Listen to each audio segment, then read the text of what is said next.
Olá, que as bênçãos de Deus estejam sobre você e a sua vida. Seja bem-vindo a mais um estudo da lição da Escola Sabatina. Nesta semana, estaremos aprendendo como Deus nos escolheu para sermos seus filhos especiais, concedeu-nos dons específicos para a sua igreja e nos permite fazer parte deste plano maravilhoso que é o plano da salvação. Que esse estudo possa ajudar você na compreensão melhor dos ensinamentos bíblicos.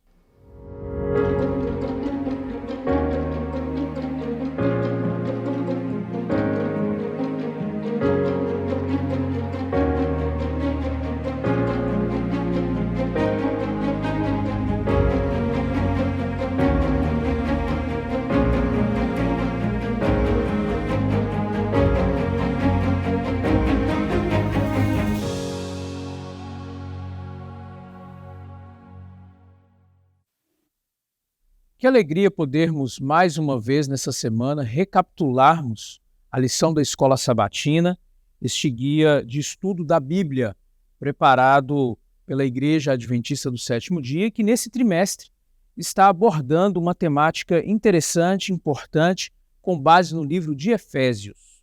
Nós temos a satisfação de ter conosco, para revisarmos o conteúdo desta semana, dois convidados, dois colegas de trabalho. Nesse momento, vou dar oportunidade para que eles se apresentem. Muito bem. Uma honra estar aqui. José Ricardo Ferrer, sou professor aqui da FAAMA. Um prazer estar discutindo a lição de Efésios. Obrigado, pastor, pela sua presença. Pastor Antônio Pires, também da área de Teologia Aplicadas, aqui no SALT FAAMA. Obrigado, pastor Pires, também por estar conosco. Vamos aproveitar e começar esse momento com uma oração? Santo e bondoso Deus e Pai, ao abrirmos a Tua palavra, Senhor, fale-nos através dela, pedimos-te por Jesus. Amém. Bem, o texto para memorizar da lição dessa semana está no verso 3 do capítulo 1 de Efésios, que vai dizer assim: Bendito Deus e Pai de nosso Senhor Jesus Cristo, que nos tem abençoado com toda sorte de bênção espiritual nas regiões celestiais em Cristo. Bênçãos espirituais dadas por nosso Deus ao seu povo, aos seus filhos, à sua igreja. Deus tem sempre dado bênçãos especiais desde o início da história, né? Mas aqui no livro de Efésios em particular, Paulo vai trazer essa temática num contexto muito específico. Pastor Pires, que bênçãos especiais são essas que Paulo está apresentando aqui aos Efésios? Como essas bênçãos, elas de fato, elas estão conectadas com a realidade da igreja em Éfeso e com a realidade da igreja hoje? É interessante, pastor, que quando vamos estudar aqui o livro em Éfeso, vem falando sobre bênçãos espirituais. Quando nós abrimos a Bíblia, vemos que Deus ele concede muitas bênçãos a todas as pessoas, concede muitas bênçãos a todos nós. Existem bênçãos que Deus entrega a todas as pessoas, não importa quem elas sejam. As pessoas boas ou más, elas recebem essas bênçãos de Deus. O sol que ilumina-nos todos os dias, o vento que toca em nós, o ar que nós respiramos, essas bênçãos são dadas a todas as pessoas. Mas existem algumas bênçãos que são bênçãos espirituais. Essas bênçãos Deus concede àqueles que se entregam a Ele, àqueles que creem nele, àqueles que o buscam. E nós encontramos aqui em Éfeso Paulo falando sobre essas bênçãos espirituais. E ele nos diz que Deus ele concede algumas dessas bênçãos. Deus nos predestinou, né, quando nós estávamos perdidos, mas ele nos predestina para a salvação. A palavra de Deus vem mostrando que Jesus Cristo, ele através da sua morte, ele nos redime do pecado. E o Espírito Santo é nos concedido para nos dar a garantia da salvação. Por isso, aqui nós vemos bênçãos espirituais e essas bênçãos cabem àqueles que ouviram a palavra da verdade e creram nela. Muito interessante, pastor. É curioso observarmos que entre essas diferentes bênçãos que a lição mencionou ao longo dessa semana e que o autor bíblico apresentou aqui, nós vamos encontrar a ideia da predestinação. E existe, pastor Ferrer, muitas ideias no mundo religioso, protestante, evangélico, a respeito da predestinação. Qual é a posição bíblica sobre esse tema? Como nós podemos entender essa ideia de que Deus escolheu um grupo, escolheu alguém? Como isso funciona na Bíblia? O capítulo 1 de Efésios, que estamos estudando, ele passa por esse assunto. Né? Quando a gente olha ali no verso 4, nos escolheu nele. E no verso 5, nos predestinou. É interessante que existem pessoas que creem que Deus, na sua soberania, ele escolheu alguns para a salvação e outros para a perdição. Então, se você foi escolhido para a salvação, bem-aventurado é você. Se você não foi escolhido, misericórdia, azar seu. Azar seu. E assim, é algo que... O que eu posso fazer nisso, né? E aqui fala esse assunto. Só que algumas coisas temos que levar em mente quando pensamos nessa questão de escolhas. E envolve o livre-arbítrio. As escolhas. Podemos escolher ou não?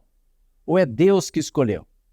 E tem alguns textos, quando a Bíblia aqui fala o verbo grego aqui usado para a escolha, ele aparece em outros relatos da Bíblia e convém a gente dar uma olhadinha. Eu convido vocês para a gente abrir a Bíblia em Atos, a Lucas capítulo 6. Lucas usa o mesmo verbo que aparece aqui em Efésios, ele usa aqui no capítulo 6, o verso 13, quando ele diz assim, 6:13. E quando amanheceu, chamou a si os seus discípulos e escolheu 12 dentre eles, os quais deu também o nome de apóstolos. Quando Jesus escolheu os 12 apóstolos aqui, os 12 discípulos, ele rejeitou todos os outros? Não, a própria Bíblia menciona que haviam outros discípulos. Na realidade, ele escolheu para uma função em especial. E aqui já mostra, né, que eram os apóstolos. Ainda aqui no livro de Lucas, avançando um pouquinho mais no capítulo 9, o mesmo verbo usado lá em Efésios aparece aqui também, 9:35. 9:35. Então diz assim, olha, e dela veio uma voz, aqui está falando a respeito de Jesus, era a transfiguração, e diz, dela veio uma voz dizendo, este é o meu filho, o meu eleito, a ele ouvi. Então, Jesus foi o eleito, está dizendo aqui. E quem era o outro que foi rejeitado? Não tinha. Você vê, quando a gente lê João 3,16, o filho único. Mas veja, se na questão da eleição você escolher um rejeita outro, quem é o rejeitado aqui? Não tem rejeitado. Então percebe que a questão da eleição não é essa questão de escolher um para rejeitar outro. Não, não é assim. Tanto que, mais um texto, João 6, verso 70.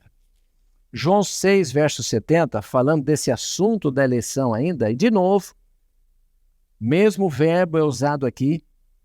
Olha que interessante esse texto. Replicou-lhe Jesus, não vos escolhi eu em número de 12, contudo, um de vós é o diabo.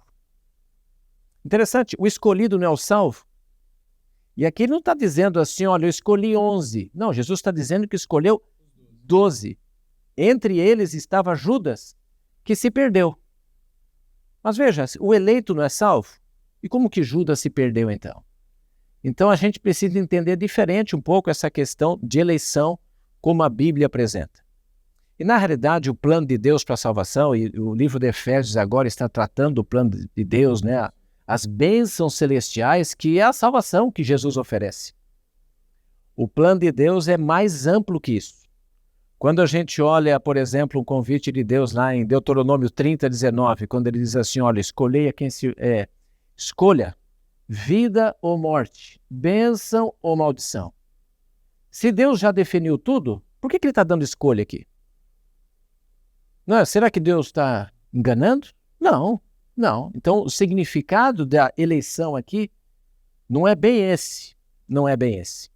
Porque o plano de Deus, como nós estamos vendo, já começamos, vamos continuar vendo no livro de Efésios, é a salvação de todas as pessoas. E só 2 textos para fechar esse assunto. Por favor, segundo Pedro, lá no finzinho, segundo Pedro,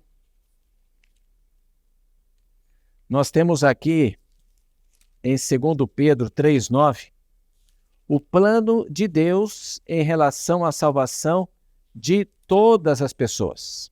2 Pedro 3,9, o Senhor não retarda o Senhor a sua promessa, como alguns a julgam demorada. Pelo contrário, Ele é longânimo para convosco, não querendo que nenhum pereça, senão que todos cheguem ao arrependimento. A eleição de Deus, e como diz o livro de Efésios, escolhidos em Cristo. Aqueles em Cristo são os escolhidos. E quem pode fazer isso? Todo aquele que quiser. Todo aquele que quiser. Por isso a salvação é estendida a todas as pessoas. Deus, no seu plano, Ele escolheu todos. Deus amou o mundo. Não foi só alguns escolhidos, o mundo. Todo aquele que crê. Não pereça, mas tenha vida eterna. Muito bem, pastor Ferrer. Quando nós observamos essa perspectiva de que Deus, na verdade, escolheu a todos e deu a cada um essa oportunidade de também exercer seu direito de escolha em aceitar ou não essa predestinação para a salvação. Nós também lembramos que o texto de Efésios que nós estamos estudando durante essa semana fala de alguma maneira sobre essa questão de Deus atribuir ao ser humano um valor, né? Deus dar ao ser humano, apesar do ser humano ser pecador, não ser no universo como um todo, não ser nada, né? Mas Deus olha para o ser humano e atribui um valor. A gente diz, olha, vocês são minha herança, né? Pastor Antônio Pires, como que isso nos ajuda a enxergar, a entender o trabalho de Jesus Cristo, o papel de Jesus Cristo nesse plano de redenção, quando ele é colocado diante de nós e diz assim, olha, vocês são a minha herança. Como que se conecta com o plano da redenção? Eu acho interessante como que o apóstolo Paulo ele constrói esse pensamento aqui, na verdade, em vários momentos do livro de Efésios, porque aqui no livro de Efésios vem mostrando que nós estávamos mortos nos nossos delitos e pecados. Nós não tínhamos nenhuma possibilidade, éramos filhos da ira, né? E o apóstolo Paulo fala sobre um resgate que foi feito. Cristo nos resgata. E o interessante, quando ele fala sobre isso aqui, ele diz que nós nos tornamos herança de Deus. Primeiramente, somos herança de Deus e também nós somos herança juntamente com Ele. Porque nós recebemos uma herança, uma nova vida em Cristo Jesus, quando nós nos encontramos com Ele. Quando Cristo ele começa a fazer uma obra na nossa vida, Ele nos tira das trevas e nos leva para a sua maravilhosa luz. Ao fazer isso, Ele nos coloca num estágio ou numa posição em que antes estávamos mortos, estávamos perdidos, agora somos salvos em Cristo Jesus. E agora Ele, que por causa da sua morte, por causa do seu sacrifício, Ele nos leva agora à presença do Pai. E juntamente com Ele, nós somos agora considerados a herança de Deus. Não somente uma herança nele, mas a herança dele. É o que Ele faz em nossa vida. Coisa maravilhosa, pastor. E a gente fica pensando, né?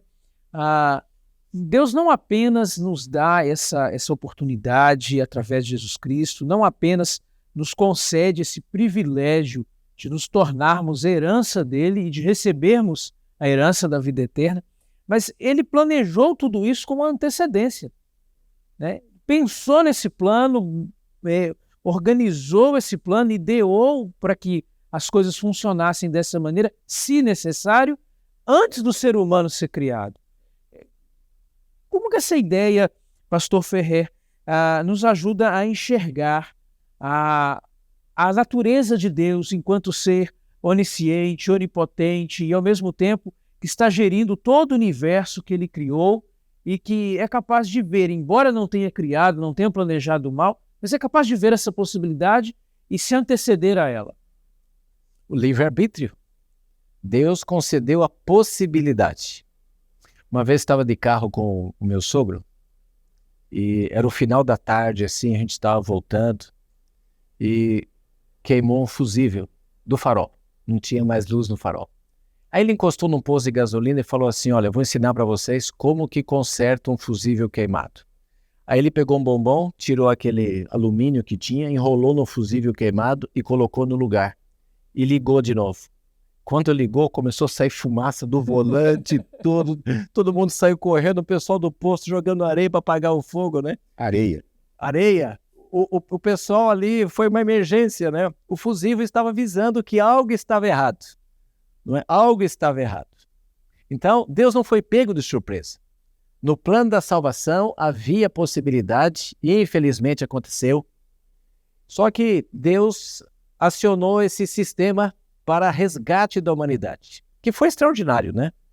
Proveu a redenção, nós nos tornamos escravos do pecado, e escravos a gente nem tem ideia muito do que é isso, porque a gente não convive mais com... É só uma herança passada nossa, mas o escravo era uma situação de que ele não podia escolher nada, e nós fomos resgatados através de Cristo Jesus, e além de resgatados, fomos perdoados. Não merecíamos o perdão, porque erramos. Sim. Mas recebemos de Deus o perdão. Isso é uma maravilha. E é muito interessante o que Jesus faz por nós através disso, né? Porque, como já havia frisado antes, nós estávamos completamente perdidos. A palavra, Paulo lhe diz, nós estávamos mortos em nossos delitos e pecados. Estávamos mortos. Ele nos revive, né? Ele nos dá vida. Ele nos dá vida juntamente com Ele. Quando Jesus Cristo, Ele ressuscita, Jesus Cristo, Ele dá-nos hoje a possibilidade de que nós também seremos ressuscitados. Quando Jesus Cristo, Ele morreu na cruz, Ele nos dá a possibilidade daquilo que nós, para o qual estávamos mortos, né, ou estávamos perdidos, Ele agora, através da sua morte, Ele nos concede essa vida. E nós podemos crer que Ele vai cumprir a promessa. Por quê? Porque Ele já começou a cumprir a promessa. Quando Ele entrega-nos o Espírito Santo, quando Ele nos dá o Espírito Santo, Ele está dizendo, eu já comecei a cumprir a promessa. Eu vou continuar cumprindo até o fim. Exatamente. E a gente só vai entender a profundidade da salvação que Deus oferece, entendendo o tamanho do buraco em que nós estávamos metidos, para a gente poder valorizar a herança que nós recebemos da salvação em Cristo Jesus. Isso é verdade. Bem, nossa conversa aqui sobre esse tema da lição está cada vez mais profundo, né? E nós já vamos no próximo bloco, falar de alguns outros aspectos importantes que foram superficialmente mencionados aqui no começo. Mas segurem aí um pouquinho, nós já voltamos logo com a segunda parte da recapitulação da lição dessa semana.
Salte Faama, um seminário em missão. Estamos de volta para continuarmos o estudo desta lição, tema importante sobre a centralidade de Cristo no plano divino da redenção, de salvação da humanidade. E quando nós pensamos no papel de Jesus Cristo, quando nós pensamos na natureza humana e na natureza divina de Jesus Cristo, a gente vem uma pergunta, né? O apóstolo, quando ele menciona aqui no livro de Efésios, ele fala nesse versinho que a gente está estudando aqui como texto-chave da lição, ele fala que essas bênçãos espirituais, elas são de origem de um lugar, de uma região celestial. E a gente pensa, Cristo é uma dessas bênçãos, né? Seu papel como Redentor, como nosso Salvador, é uma dessas bênçãos de Deus para nós. E vem de um lugar celestial, de um lugar espiritual. Como que isso nos ajuda a entender a encarnação de Jesus Cristo, o papel dele como nosso Salvador, mas ao mesmo tempo essa ideia de um lugar no céu nos ajuda a entender a própria natureza de Deus com relação a espaço, com relação a tempo, pastor Ferrer? O verso 3 fala isso, né? Toda sorte de bênção espiritual nas regiões celestiais em Cristo. E a maior bênção é Cristo mesmo. Foi Cristo. É Cristo. E olha, quando menciona isso daqui, está falando de um céu como um lugar habitado por Deus. Um lugar habitado. E é interessante que ele menciona aqui em Efésios, o próprio Efésios, capítulo 3, verso 10, como sendo ainda um lugar ainda de conflito, com poderes malignos também. Isso mostra que o grande conflito não está só aqui, restrito à nossa terra. Ele é maior que isso. Ele começou no céu e se espalhou. E essa questão de regiões celestiais, aqui é esse lugar onde é a habitação de Deus. Habitação de Deus. Nós temos até a Bíblia amplia um pouquinho mais essa questão de lugares celestiais. Então, em primeiro lugar, é justamente esse. Se refere a uma realidade espiritual que existe em Cristo. A Bíblia, quando fala também de regiões celestiais, e é mencionado em outros lugares também, se refere ao universo de Deus. E quando fala universo de Deus, Deus não criou o universo e ficou à parte dele. A ideia do deísmo, né? Abandonou tudo para ver o que ia dar, não. Deus, na sua onipresença, ele está em todo lugar, acompanhando, né? Quando nós oramos, quando nós compartilhamos a sua presença.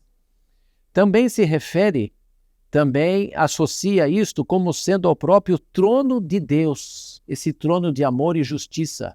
O livro de Jó, quando menciona aquele encontro que houve entre os representantes dos mundos no trono de Deus, lugares celestiais.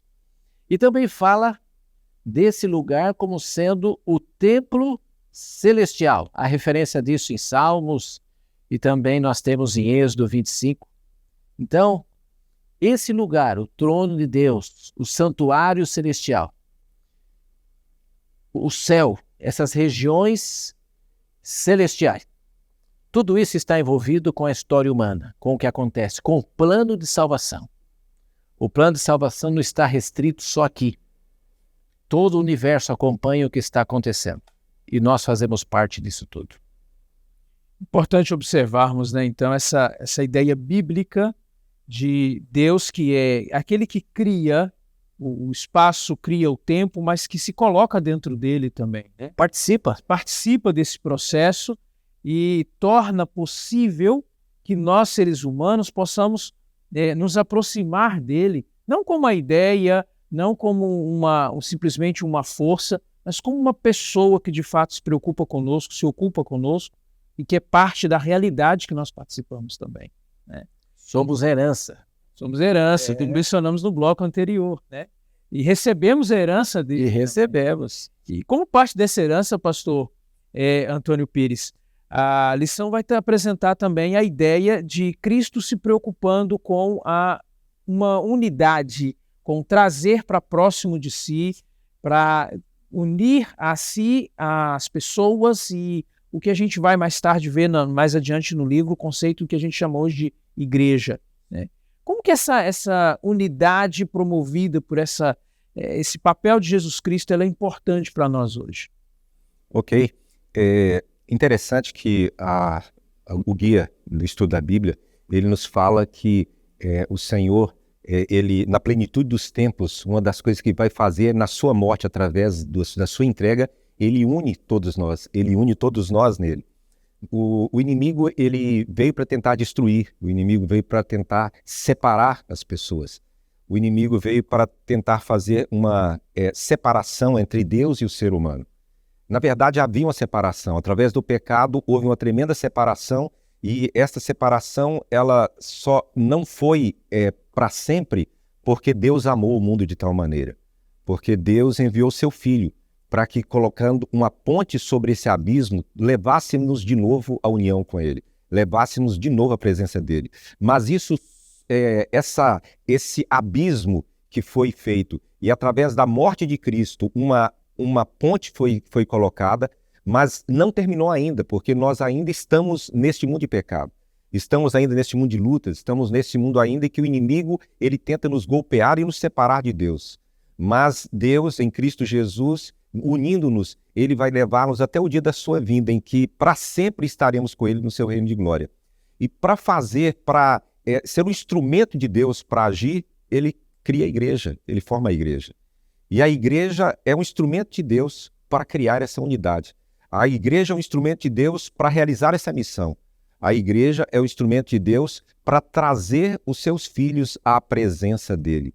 E aqui, através da igreja, que é esse instrumento de Deus, Deus faz um chamado veemente à unidade. Ele nos chama a nos unirmos nele.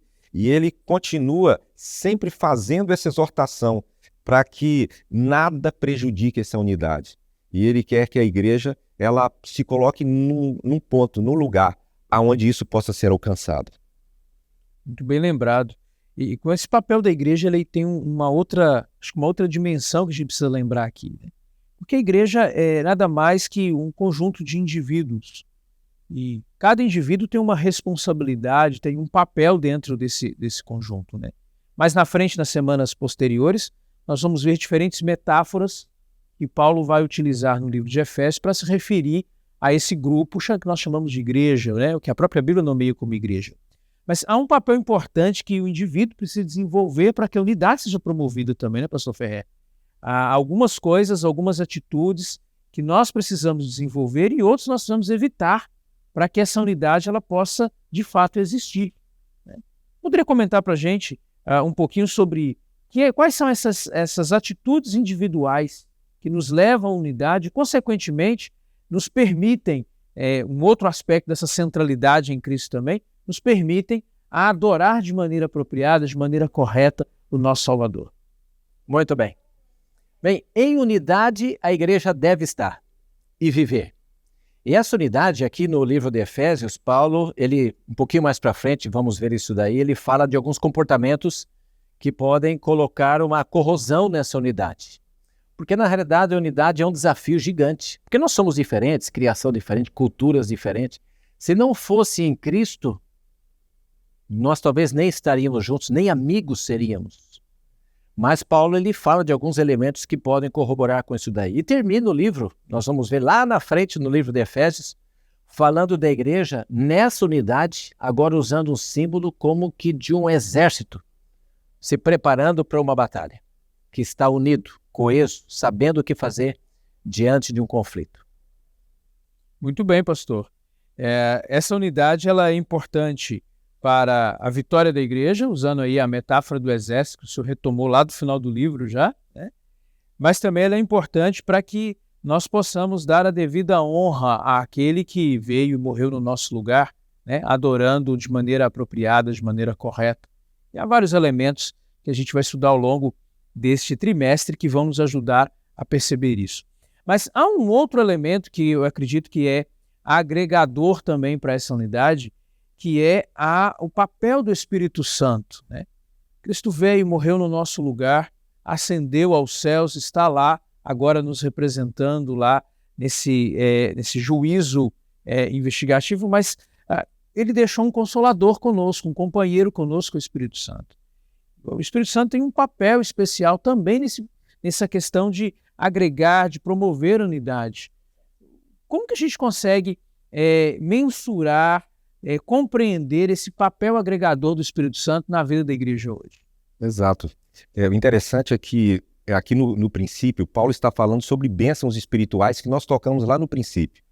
Entre as bênçãos espirituais que Deus nos concede é o Espírito Santo. E aqui vem dizendo, se você pega aqui no capítulo 1, né, versos 13 em diante, aqui diz o seguinte: em quem também vós, depois que ouvistes a palavra da verdade, o evangelho da vossa salvação, tendo nele também crido, fostes selados com o Espírito Santo da promessa. Ora, quando nós ouvimos a palavra de Deus, quando cremos nela, nesse momento nós cremos, nós agora como que perguntamos: Senhor, qual é a certeza que eu tenho da salvação? Como que eu posso ter essa garantia de que serei salvo? O Senhor fala assim: eu vou te dar uma garantia, eu vou dar para você uma promissória. E Ele nos dá o quê? Ele sela o Espírito Santo em nós, Ele coloca o Espírito Santo em nós. E quando Ele nos dá o Espírito Santo, Ele está dizendo para nós, todas as vezes que você entender, o Espírito Santo está falando, este é o caminho, andai por ele, você pode ter certeza que você está no caminho de salvação. Ou seja, O Espírito Santo, ele passa a ser esse penhor. O Espírito Santo é como se fosse um pagamento completo. Ele dá a primeira parcela. Ele dá a primeira parcela e fala, essa primeira parcela é uma garantia de que eu vou pagar o resto. O resto você vai ter depois. Mas eu estou te dando a primeira parte das bênçãos espirituais. Eu estou dando para você o poder dos céus, o Espírito Santo. E quando o Espírito Santo é nos concedido, nós podemos ter a certeza de que Deus vai cumprir cada parte daquilo que Ele preparou para nós. Que notícia fantástica, que notícia fantástica. Pastor Ferrer, o texto usa duas metáforas aqui. Uma é da garantia, pastor Pires explorou bem essa ideia de um sinal, de uma garantia. A outra é do selo. Como que o autor, o escritor bíblico aqui, inspirado pelo Espírito Santo, usa essa figura do selo e como se conecta conosco hoje? O selo era algo que era usado como em acordos, leis, validar a qualidade das coisas. Hoje a gente tem o Inmetro, né, que para nós, quando a gente olha o Inmetro, é algo que foi visto, o selo era isso. E o Espírito Santo na vida do cristão, ele tem que ver com isso. O selo era usado em transações também, testemunhar transações, contratos, testamentos. E o Espírito Santo na vida do cristão, ele marca o cristão como sendo uma propriedade de Deus. Isso é algo extraordinário, né? Já pensou? Ninguém devia ter uma baixa estima, não é?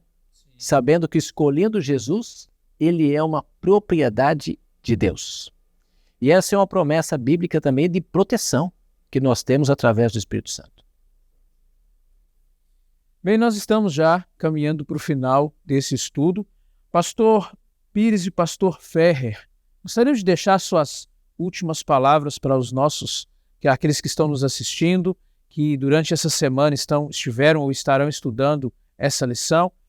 Um resumo final aqui para que a gente possa se preparar para a próxima semana.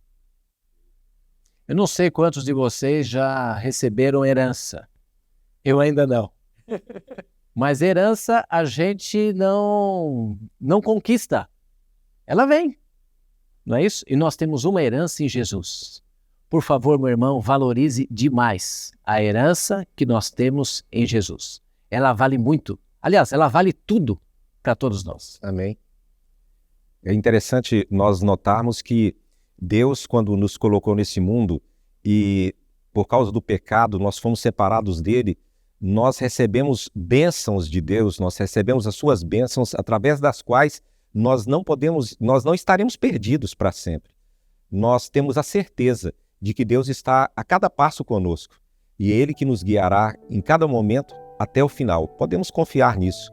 O Espírito Santo selado em nós é a certeza de que Ele vai cumprir essa promessa que Ele já fez e que no momento oportuno Ele nos levará para morarmos com Ele para sempre. É uma garantia que nós temos em Jesus. Amém, amém. Bem, nós vamos encerrar esse bloco. Eu gostaria de deixar um pensamento que o autor do Guia para Estudos também trouxe, baseado no livro Caminho a Cristo, de Ellen White, na página 68, quando ela diz assim: no incomparável dom do seu Filho, Deus envolveu o mundo inteiro numa atmosfera de graça tão real como o ar que circunda o globo. Nós falávamos sobre a natureza material, a natureza real dos lugares celestiais, das bênçãos que Deus deu, da própria atuação de Deus em nosso favor. Ela vem dizendo, né? Deus envolveu o mundo inteiro numa atmosfera tão real, uma atmosfera de graça tão real como o ar que circunda o globo.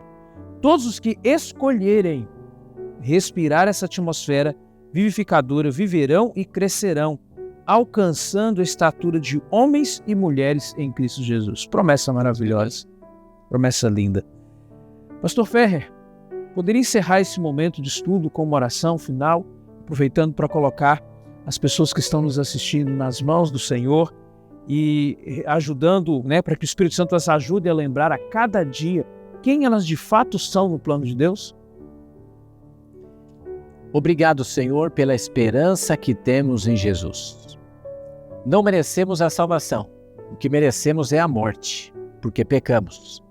Mas obrigado porque recebemos essa herança maravilhosa, que é a vida eterna em Cristo Jesus. podemos ter a garantia, através do Espírito Santo, de que receberemos todas essas bênçãos.